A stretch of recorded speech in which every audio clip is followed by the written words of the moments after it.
Listo. Ahora sí. Chicos, buenas tardes. Vamos a empezar con la asesoría número 11, que es de trauma encefalocraniano y trauma vertebromedular. ¿Ok? El contenido, pues vamos a hablar sobre estados de conciencia y trastornos de estados de conciencia, anatomía del cráneo, un poquito, generalidades del trauma encefalocraniano, clasificación del trauma encefalocraniano, generalidades del trauma vertebromedular, lesiones primarias y secundarias causantes del trauma vertebromedular, complicaciones y shock neurogénico. ¿Listo? Ahora sí.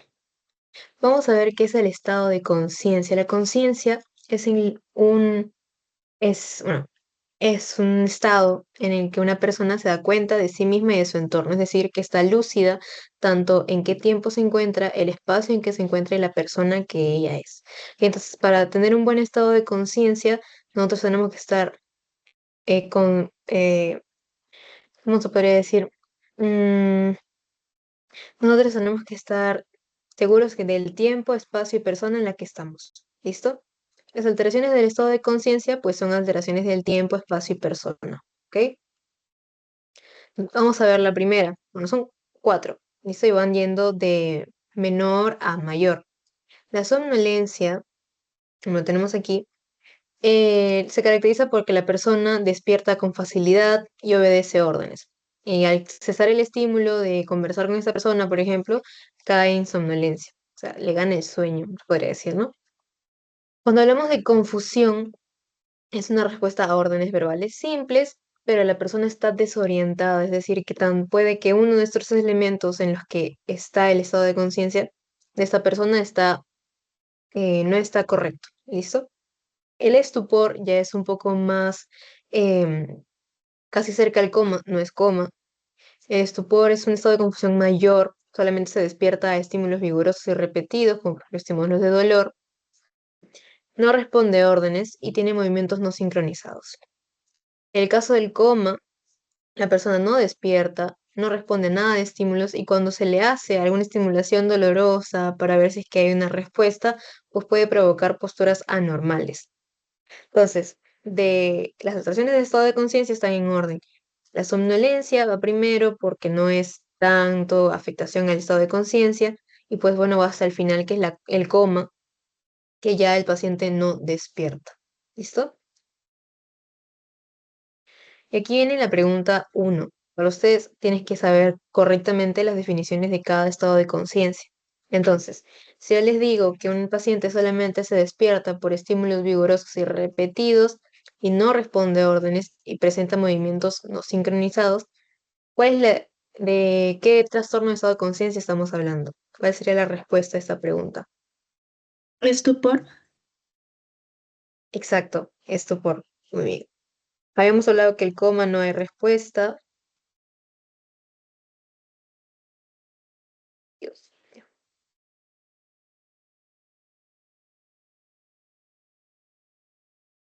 Habíamos dicho que en el coma no hay respuesta, entonces no podría ser coma. ¿Ok? No hay respuesta. Somnolencia no es un estado de conciencia en el que no se responda a órdenes, está consciente todavía, pero más está, digamos, como hay alguna afectación que está causando que este paciente presente un sueño mayor de lo normal. Y la confusión, ya sabemos que puede responder a órdenes verbales simples, pero está desorientado. ¿Listo? Ahora sí. Vamos a ver un poco de anatomía del cráneo, porque como estamos hablando de trauma encefalocraniano, tenemos que saber cómo, bueno, en qué lugares son las zonas más débiles, las zonas que más se lesionan, por ejemplo, ¿no? El cráneo tiene una bóveda y una base. ¿Listo? La bóveda es todo eso de aquí. Y la base, un poquito menos incluso. A ver, exacto, ahora sí. Bóveda, bóveda.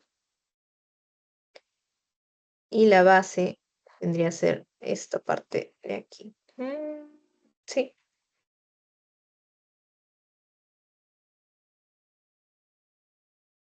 Y entonces esas son las dos partes del cráneo. Tienen la bóveda, que es una cavidad muy dura, no se extiende, no es móvil la bóveda del cráneo, tampoco la base, excepto que la base tiene un hueso que sí es móvil, que es la mandíbula, pero no es tema de ahorita. Bueno, como les decía, la bóveda es una cavidad dura y no se puede comprimir nada dentro de la bóveda. Es como, por eso se dice bóveda, porque es un lugar bastante seguro, que es muy difícil de penetrar, exacto, ¿no? Las zonas débiles del cráneo, más que nada de la base, va a ser el hueso etmoides, que es este, no sé, ese. Y eso, el hueso etmoides está detrás de la pirámide nasal, que sería esa parte de aquí. Y también el hueso temporal, que está, bueno, aquí no se ve mucho, pero está por esta parte de aquí. Pero en la parte externa, podríamos decirlo, es el hueso que está en, sí, el que está conectado con la oreja, se podría decir, ¿no? Para que no se pierda un poquito en la ubicación. Entonces, eso sería como anatomía del cráneo. Entonces, para saber, por ejemplo, según algún síntoma que presente un paciente, podemos saber si es una fractura de base de cráneo, podemos saber si es que ha habido de repente posiblemente una fractura de la bóveda, etcétera. Continuando con datos sobre el cráneo, tenemos el volumen intracraneal y la presión intracraneal. El volumen intracraneal es el equilibrio entre el encéfalo, sangre y líquido cefalorraquídeo. La proporción de estos va a estar determinado con que el encéfalo es el 80% del espacio intracraneal, la sangre es un 10% y el líquido cefalorraquídeo también es un 10%. El volumen intracraneal normal de una persona es de 1500 mililitros, o sea, 1,5 litros. Entonces, si el encéfalo es el 80%, sería 1200 mililitros. La sangre y el líquido cefalorraquídeo son el 10%, son 150 mililitros cada uno. ¿Listo? El líquido cefalorraquídeo, como un dato, es un amortiguador, es un lubricante y humecta la superficie del cerebro. ¿Ok? Es el líquido cefalorraquídeo, así como lo es la orina, es un ultrafiltrado de la sangre también, ¿no? Pero tiene diferentes funciones cada uno. Y ahora, en base a lo que hemos visto de los volúmenes intracraneales y los niveles normales, tenemos la presión intracraneal. Esa presión intracraneal, la normal, va a ser entre 5 a 15 milímetros de mercurio. Si hay una mayor cantidad, si hay una mayor presión intracraneal, se llama hipertensión endocraniana. ¿Ok?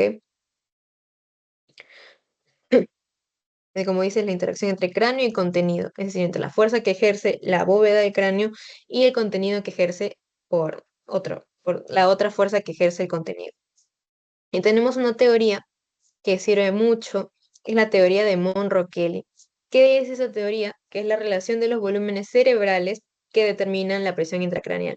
Es decir, que si alguno de estos se eleva, disminuye, pues va a variar la presión intracraneal. Todos están conectados, ¿ok?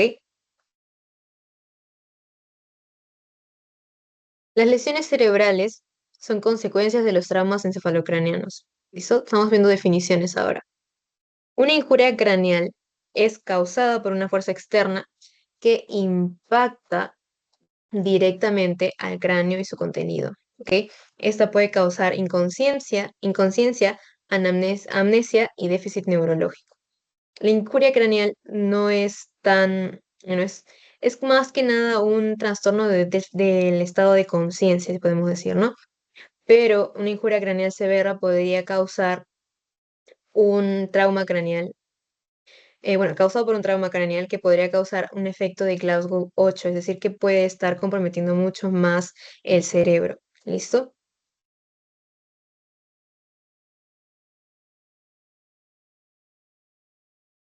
Ahora, ya vimos la clase de atención al politraumatizado, vimos lo que es la escala de coma de Glasgow.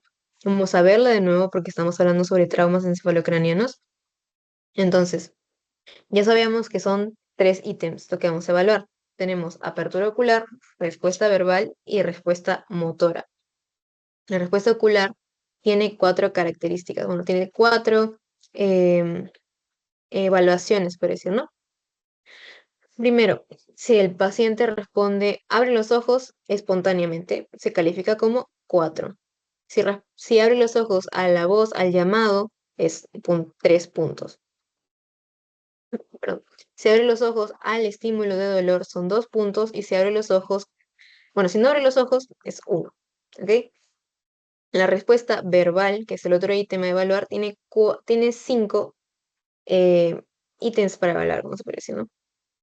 Em, Si este paciente responde orientadamente, ustedes le preguntan y le responden cosas adecuadas, se califica con 5 puntos. Si está confuso, no sabe dónde está, no sabe cuántos años tiene, por ejemplo, se califica con un puntaje de 4 puntos.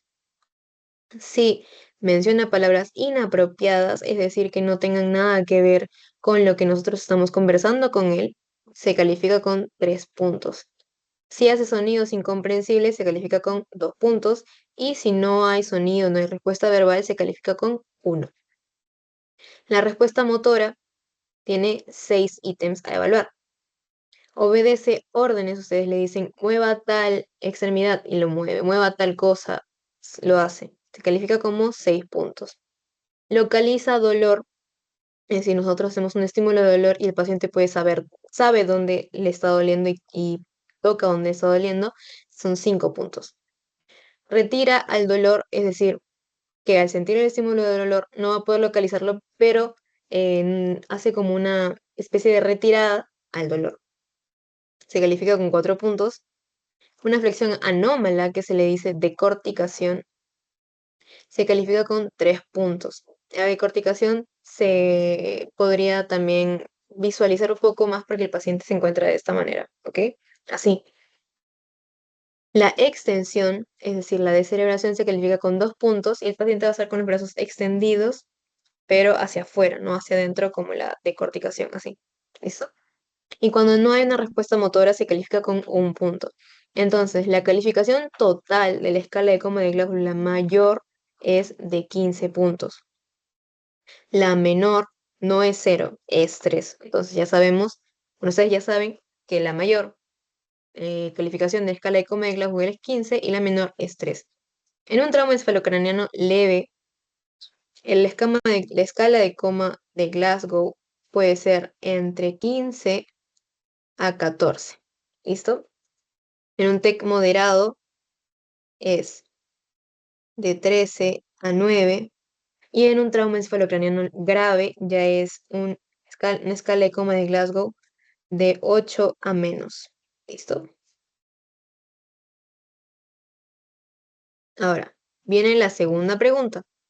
Durante la revisión primaria de un paciente y evaluando su estado neurológico, el paciente emite sonidos incomprensibles, abre los ojos al estímulo de dolor y a la vez puede localizar el origen de este.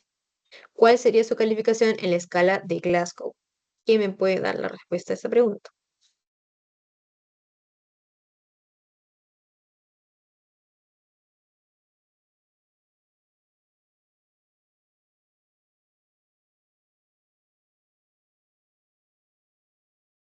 ¿Alguien sabe, chicos?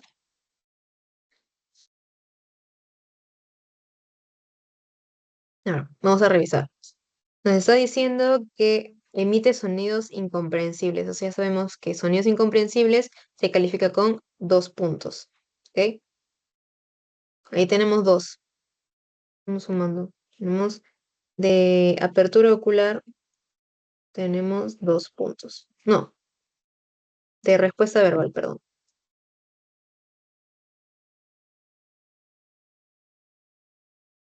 Nos dice que abre los ojos al estímulo del dolor. Eso también se califica con 2 puntos. Entonces, apertura ocular son 2 puntos. Y nos dice que puede localizar el dolor, que se califica con 5 puntos. Entonces, sumamos respuesta motora 5. Sale la escala de coma de Glasgow es 9. ¿Listo? Esta es la respuesta correcta. Vamos a ver generalidades del trauma encefalocraniano, pues sus causas son accidentes en moto en su mayoría, caídas, violencia doméstica y deportes y recreación. Su epidemiología, es decir, la gran cantidad de frecuencia, bueno, la frecuencia con la que se presenta es, la mayoría son un TEC leve, el 81%, el 14% son un TEC moderado, que presenta aproximadamente un 2 a 3% de la mortalidad en las personas, y un 5% se presenta en un TEC severo, que es el 30% de la mortalidad por TEC.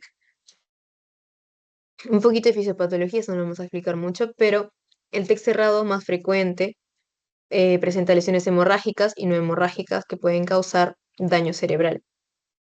También existe daño axonal difuso, que es la pérdida de uniones de acciones por golpe y contragolpe, y un daño secundario causado por edema, es decir, por hinchazón. Ahora, tipos de lesiones que causan traumas de flor craneano. Tenemos la primaria y la secundaria.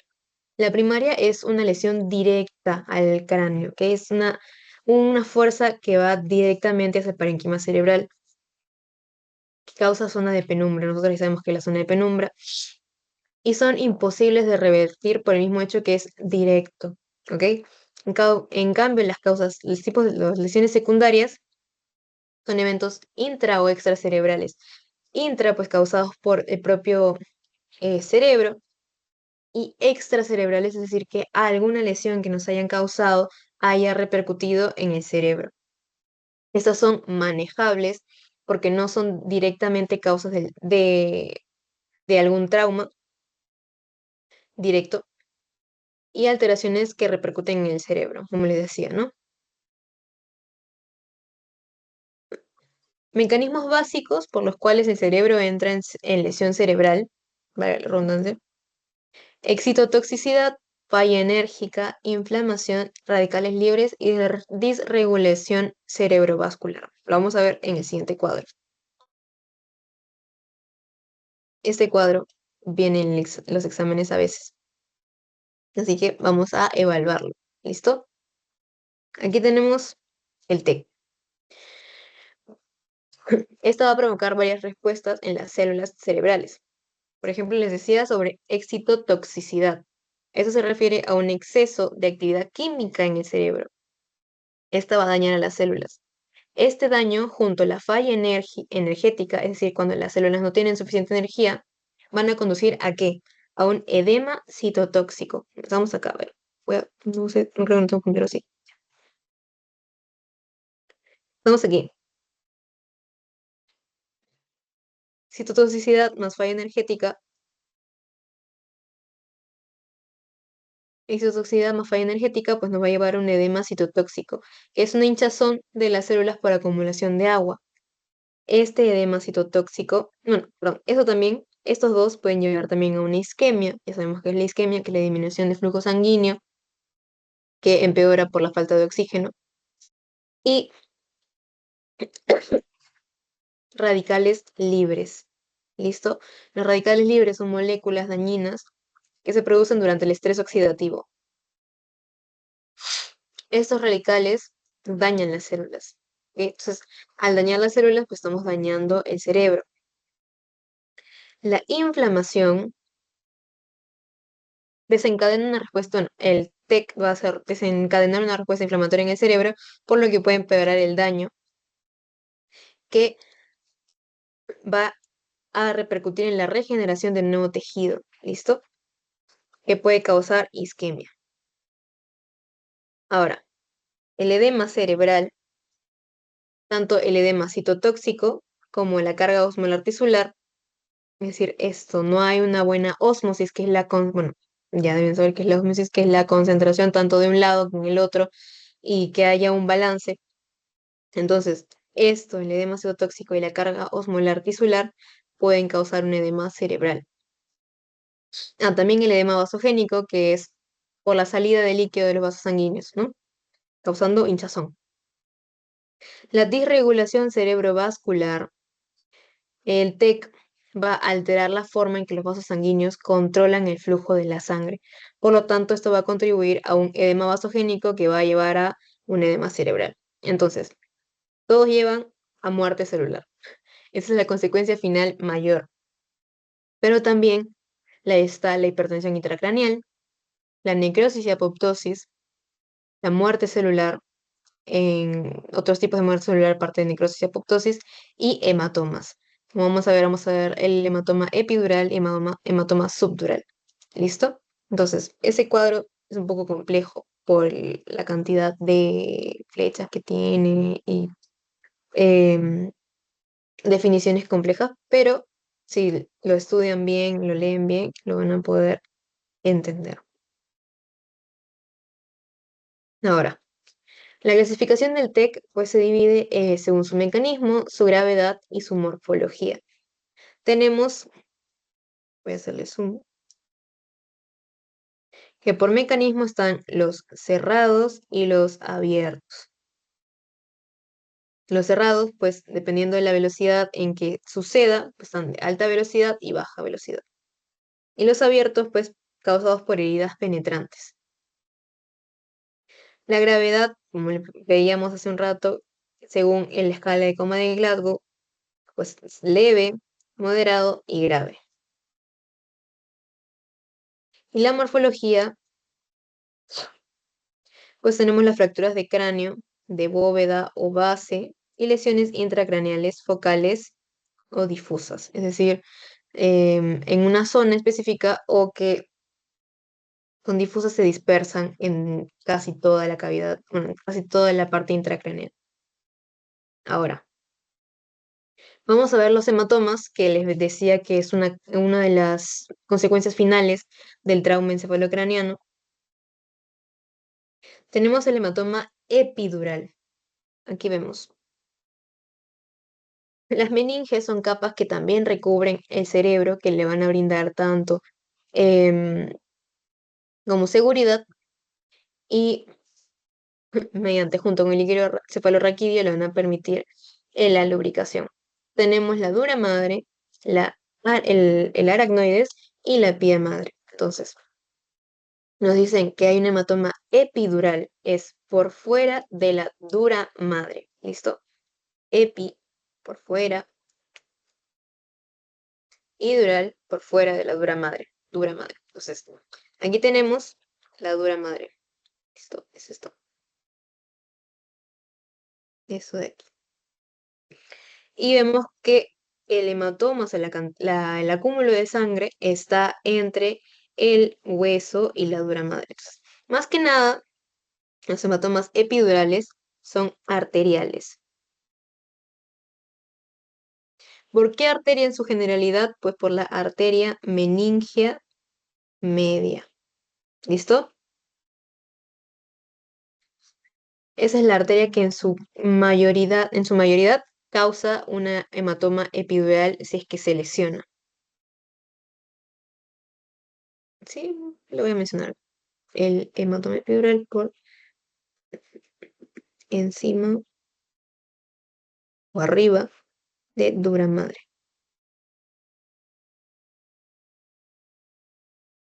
Y el subdural es debajo de quién? De la dura madre.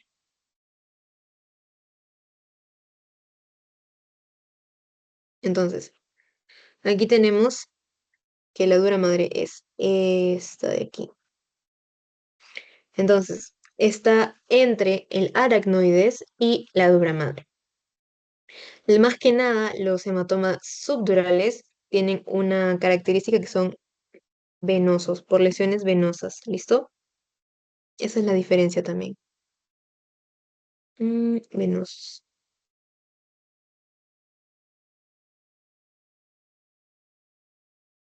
Ya.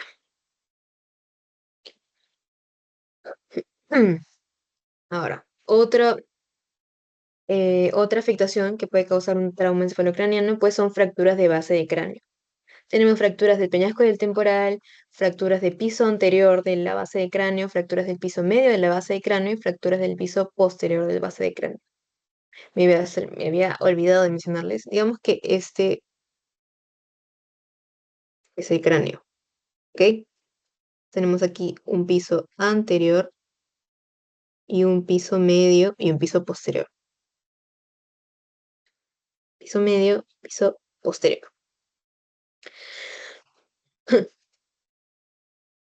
Las fracturas del piso anterior de la base de cráneo, pues pueden causar lo que se llama un hematoma periorbitario o comúnmente conocido como ojos de mapache. ¿Ok? Esta es una fractura de piso anterior.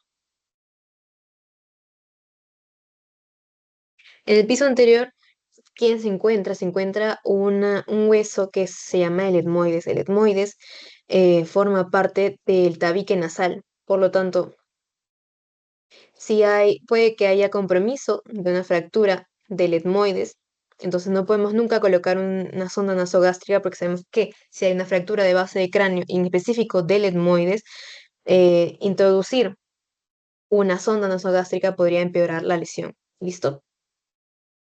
Del piso medio, en el piso medio se encuentra el peñasco del temporal, el cual tiene al conducto auditivo, tanto interno en la parte dentro de la base del cráneo y por fuera el conducto auditivo externo. Entonces, puede causar tanto algo llamado como un hematoma extra óptico, no me acuerdo bien el nombre, pero el signo se llama signo de Battle, que es un hematoma por detrás de la oreja. ¿Listo?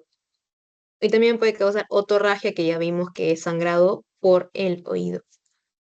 Pero algo también que podría darnos que hay una fractura de base de cráneo es cuando hay otorragia junto con líquido cefalorraquídeo, que se va a ver como, es como separar agua y aceite. Entonces en las sábanas o en la cama donde se encuentre este paciente se va a ver cómo se separa la sangre del líquido cefalorraquídeo y se va a ver como una mancha de sangre y alrededor como si fuera aceite. Entonces también eso es un signo de una fractura de base de cráneo. Eso es fractura de piso medio. ¿Ok? Ahora, vamos a hablar del reflejo de Cushing o también llamada la triada de Cushing. El reflejo de Cushing es el aumento de la presión intracraneal. ¿Cómo nosotros vamos a darnos cuenta de que hay una presión intracraneal elevada? Pues con esta siguiente triada. Cuando la presión intracraneal es mayor a 20 milímetros de mercurio, es hipertensión endocraneal. Entonces, ese es el primer ítem de la triada. ¿Listo? El segundo es bradicardia y el tercero es bradipnia. Vamos a ver hipertensión endocrinal. Si es que ya sabemos que los volúmenes, bueno, el, el valor normal es de 5 a 15. Entonces, si hay un valor mayor a 15, mayor a 20, hipertensión endocrinal. No hay un daño mayor, no hay un daño visible todavía. Sin embargo, cuando la presión intracraneal es mayor al 30 milímetros de mercurio, ya va a afectar tanto al centro vasomotor, al centro respiratorio y al centro cardioinhibidor. Por lo tanto, va a desencadenar lo siguiente, bradicardia y bradipnia. Entonces, si la presión intracraniana va a afectar al centro respiratorio, pues va a causar bradipnia. Si va a afectar al centro inhibidor, cardioinhibidor, va a causar bradicardia. Entonces, estos tres son la triada de Cushing. Eso sí, les viene en el examen bastante. Tienen que memorizar que son los tres ítems de la triada. Y aquí viene la pregunta 3, que nos dicen qué elementos conforman la triada de Cushing. Lo acabamos de ver, que me puede dar la respuesta a esa pregunta.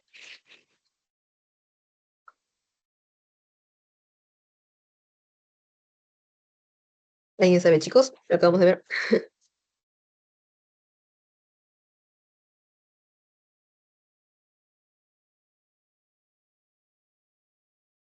A ver, por sí es hipertensión endocraniana, pero esta taquicardia no, es bradicardia, ¿ok? Entonces es hipertensión endocraniana, bradicardia y bradipnia. O sea, la respuesta correcta es la tercera, ¿ok? ¿Cómo vamos a hacer el manejo del TEC en una emergencia? Pues tenemos el manejo inicial en escena, que es el ABC, mantener la normoventilación, la normotermia, mantener el cuello alineado con el tórax, la cabeza. El manejo inicial en urgencias, pues comprobar de nuevo el ABC, descartar alguna otra lesión vital y pues mantener también normoventilación, normorrespiración y presión arterial. Tenemos que reconocer de nuevo si es que ha habido alguna lesión en el cerebro, una radiología para verificar qué tan profunda es la lesión y una tomografía para lo mismo. Si es el caso de que se necesitara entrar al quirófano también. Ahora, pasando de trauma encefalocraniano, vamos a ver a traumatismo vertebromedular, que son lesiones frecuentes causadas por accidentes de tráfico, deportivos y laborales. Tenemos a la columna vertebral. Aquí.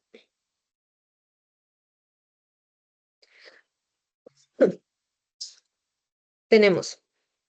Aquí faltó. 5.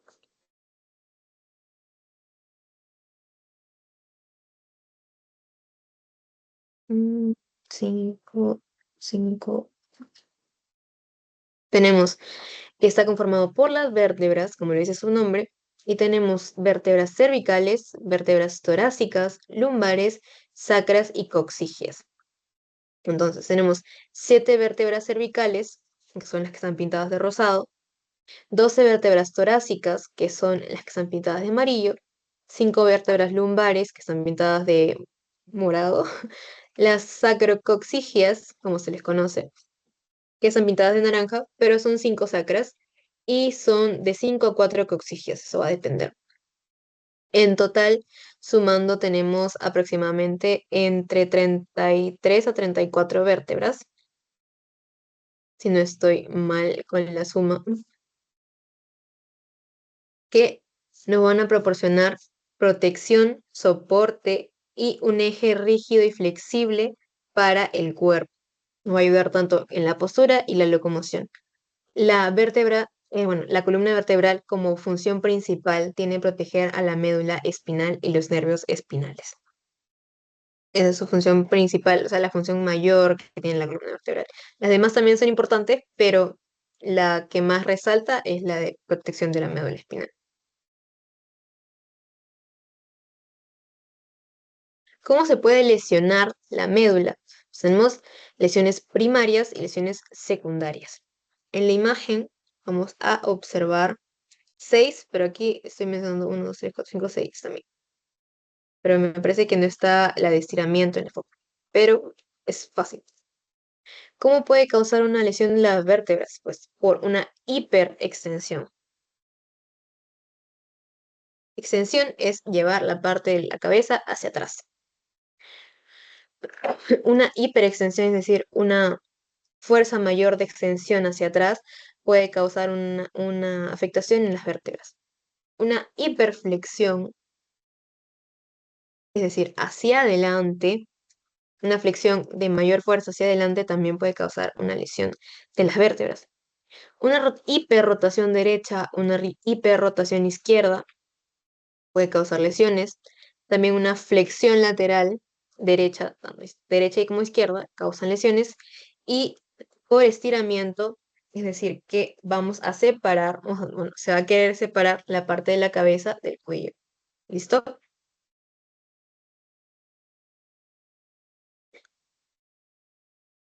Aquí viene la pregunta 4. Nos mencionan un hombre de 42 años que sufre una caída desde una escalera y aterriza sobre su cabeza, con el cuello en una posición forzada de extensión. Al llegar a urgencias, el paciente presenta debilidad en las extremidades superiores y pérdida de sensibilidad parcial en el tronco.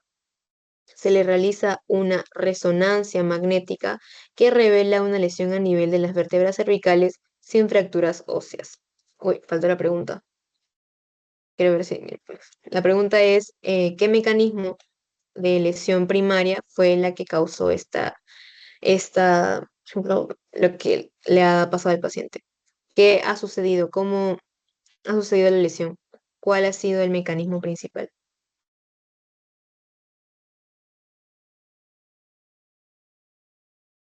¿Alguien me puede decir, chicos?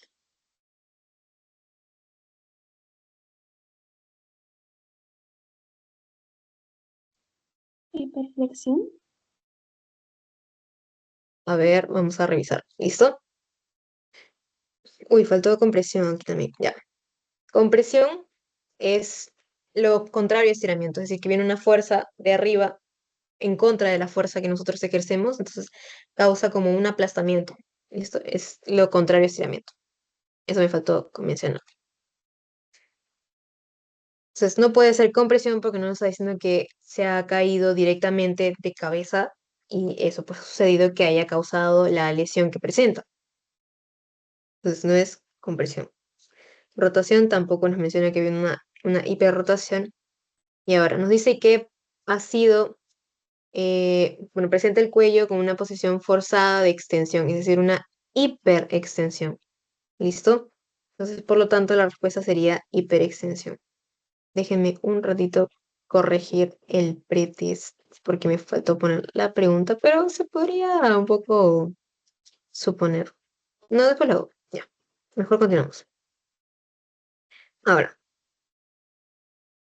las lesiones secundarias, pues, van a ser causadas por lesiones vasculares, como ruptura de arterias que van a irrigar a las vértebras, por trombosis, que sabemos que es la formación de coágulos, y por hipoperfusión por shock. Siempre hay que tener en cuenta que puede haber una lesión sin daño vertebral. ¿A qué me refiero con esto? Que la médula se puede ver afectada sin que haya, por ejemplo, una fractura de alguna vértebra. ¿Ok? ¿Qué caracteriza al trauma vertebromedular? Pues que son traumatismos cerrados y afectan zonas móviles. Vamos a ver tanto cómo afecta cada una de las zonas de la vértebra en el humano. O sea, en un trauma, ¿no? Un trauma cervical es mortal, ¿ok? Más que nada, el trauma cervical puede causar también, aparte de una muerte súbita, porque es una muerte directa, por la cercanía de los, bueno, por la, más que nada por la cantidad de nervios que salen del, de la columna cervical que van a ejercer funciones sistémicas con una gran importancia, como por ejemplo la respiración. Entonces va a haber una disfunción respiratoria también. ¿Listo? Si hay un trauma cervical.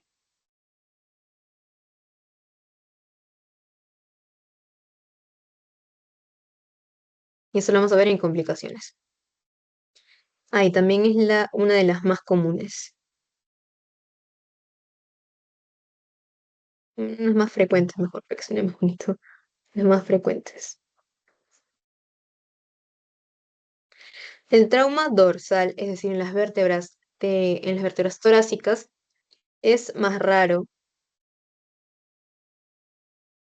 ¿Por qué? Porque las vértebras torácicas tienen una capacidad diferente en su morfología externa a comparación de las vértebras cervicales que le permiten proporcionar mayor protección por el hecho de que en el tórax se encuentran órganos vitales como lo son el corazón y los pulmones. Por lo tanto, necesitan una estabilidad mayor para sostener la caja torácica.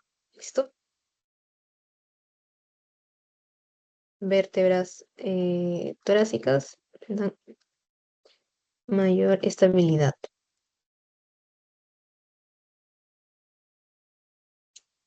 porque brinda protección a la caja torácica.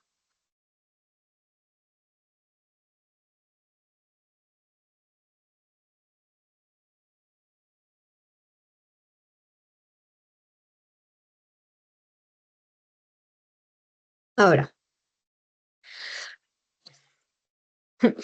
perdón chicos, soy un poco enferma, pero bueno. Ahora, vamos a ver trauma lumbar. También no son tan comunes, son un poco más Difíciles porque las fracturas de las vértebras lumbares, como son un poco más anchas, son de las más grandes, es relativamente difícil que se fracturen, pero si hubiera algún traumatismo directo en la región lumbar, pues causan rupturas de discos intervertebrales. ¿Esto?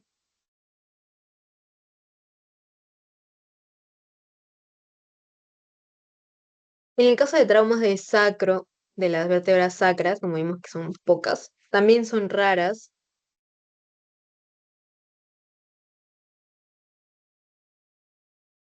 ya que son más que nada, eh, podría decir como efectos de alguna caída o si es que pues, sucediera algún traumatismo del sacro, puede ser directo por alguna lesión penetrante.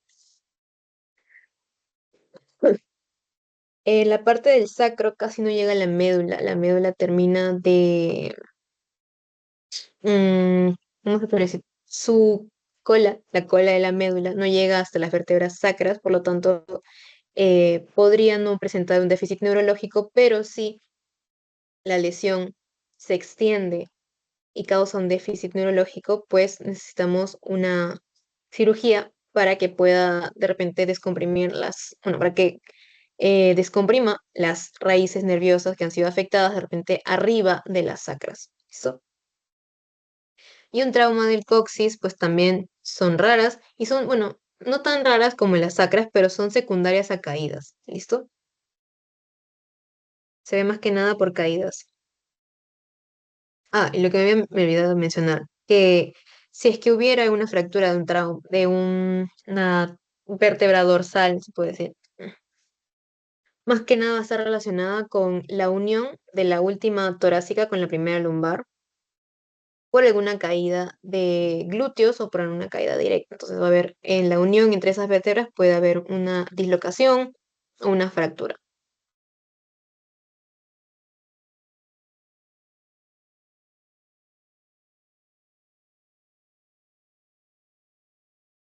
Mecanismos de cómo abordar el trauma vertebromedular con fracturas y cómo poder reconocerlo también, ¿no? Sabemos que siempre tenemos que sospechar de una lesión medular. ¿Listo?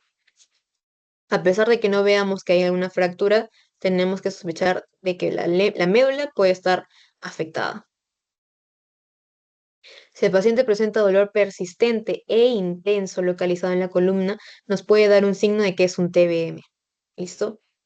Si hay deformaciones anatómicas a la palpación, también pueden confirmarnos que es un TBM, incluso con fractura. Y el compromiso neurológico simétrico, es decir, que se pierden las funciones, pérdida de funciones de, por ejemplo, los brazos, de ambos brazos,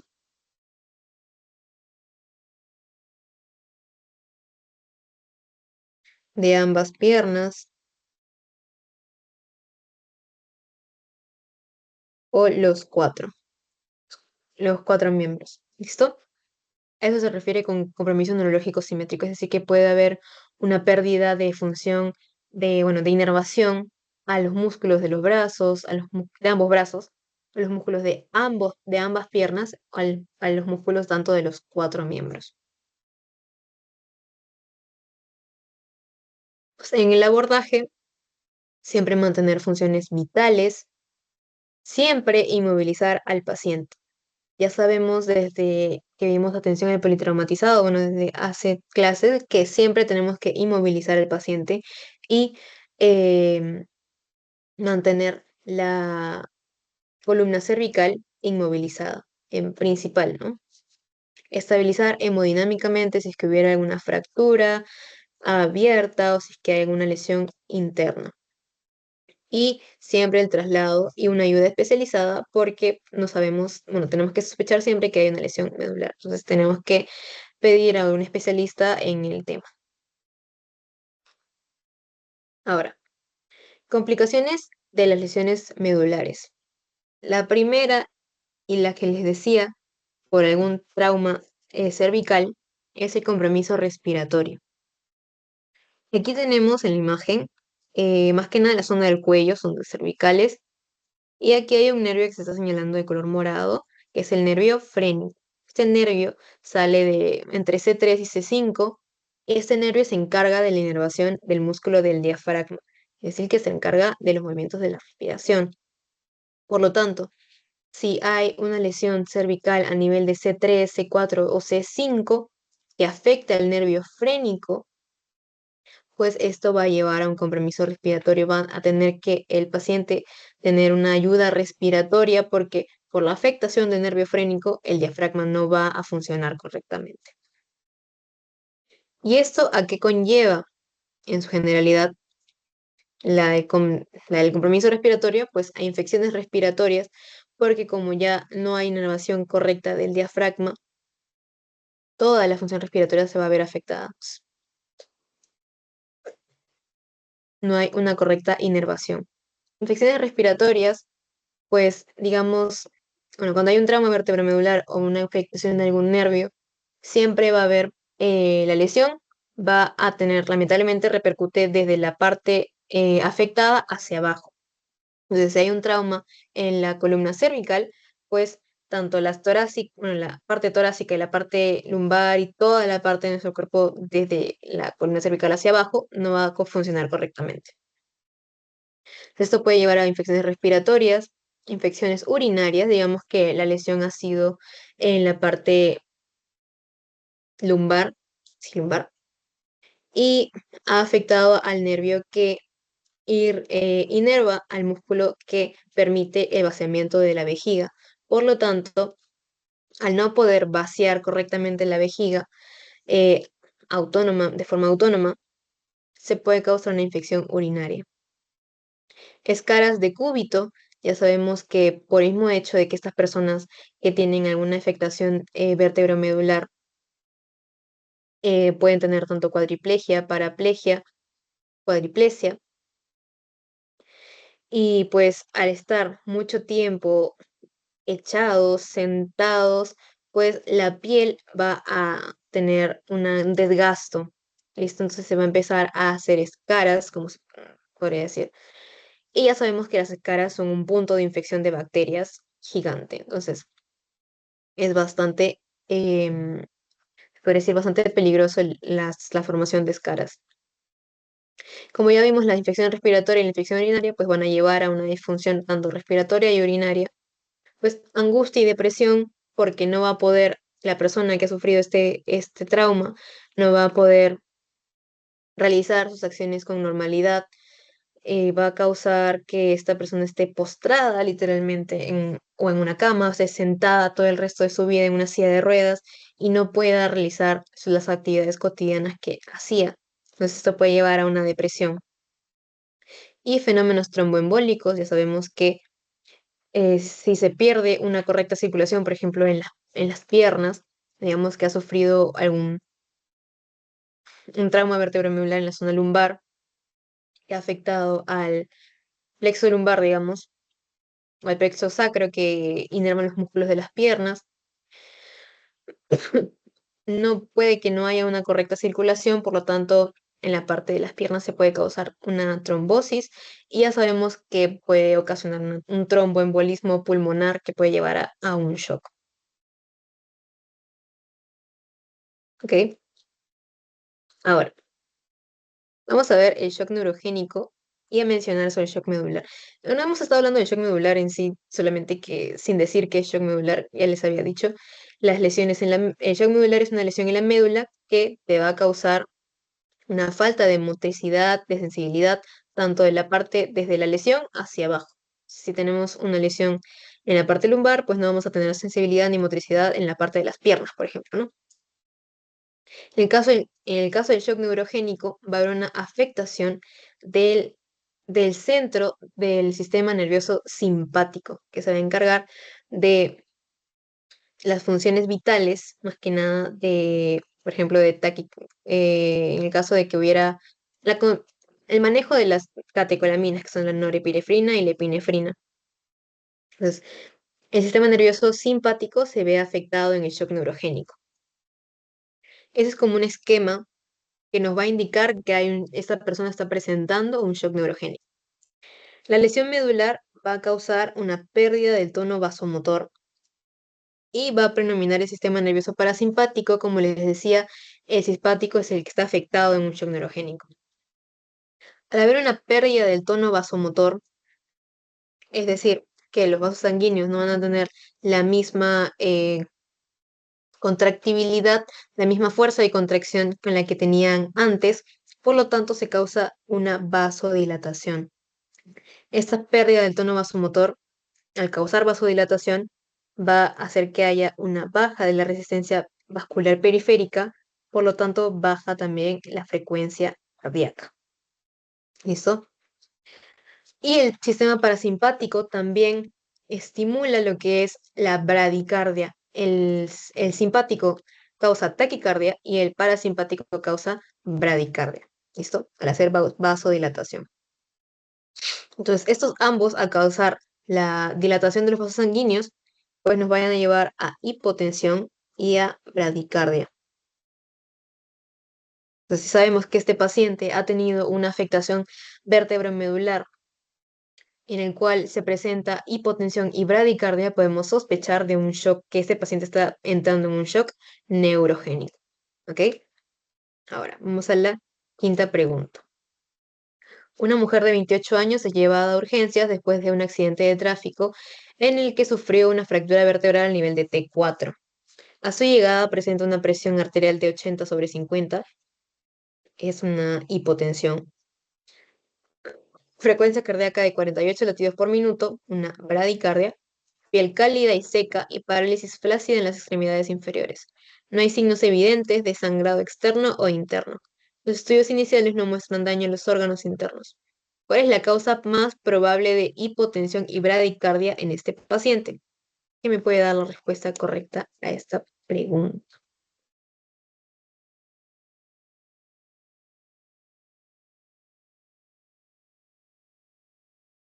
¿Alguien sabe, chicos?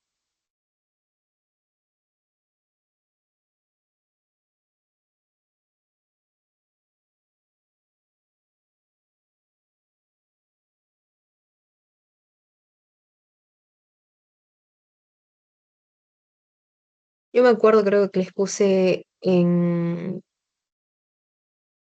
cuando estamos hablando de shock, un cuadrito de las características tanto del shock hipovolémico, del shock neurogénico y del shock anafiláctico, etcétera. Y vimos que el shock neurogénico se caracterizaba por tener, em, digamos, signos diferentes a los otros shocks.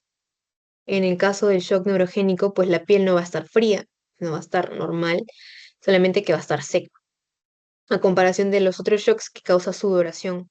¿Listo? Por lo tanto, nos está diciendo que hay hipotensión, hay bradicardia, hay una piel normal pero está seca y parálisis. Entonces nosotros podemos inducir que puede ser alguna lesión medular. También nos dice también que es una lesión a nivel de T4. Entonces, shock séptico por infección oculta, no nos está mencionando eso. Shock hipovolémico por hemorragia interna, nos está diciendo en el mismo enunciado que no hay signos evidentes de sangrado tanto externo como interno, por lo tanto no puede ser. Shock cardiogénico por insuficiencia cardíaca. mm, Podría ser un shock hipovolémico por alguna hemorragia, porque a nivel de T4 están las arterias aortas, es un poco más de trasfondo en ese tema, pero está hablando de una insuficiencia cardíaca, entonces no está relacionado con el enunciado. Entonces, la respuesta correcta sería un shock neurogénico por lesión medular, ¿ok? Y eso, chicos, ha sido la clase de hoy. No sé si he hablado muy rápido, creo que sí. Pero bueno, voy a pasarles el post-test. Ya corregí la pregunta que estaba mal formulada, o no mal formulada, que le faltaba la pregunta. Así que ahora se los paso.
Listo, chicos. Quedan aprox 5 minutos para los que no han terminado de llenar su post-test, pero hasta aquí ha sido la clase. Espero que les haya podido ayudar. Si es que tienen alguna duda, saben que me pueden escribir, así que esperan tengan una buena semana y un buen día de lo que queda. Cuídense, chicos. Gracias.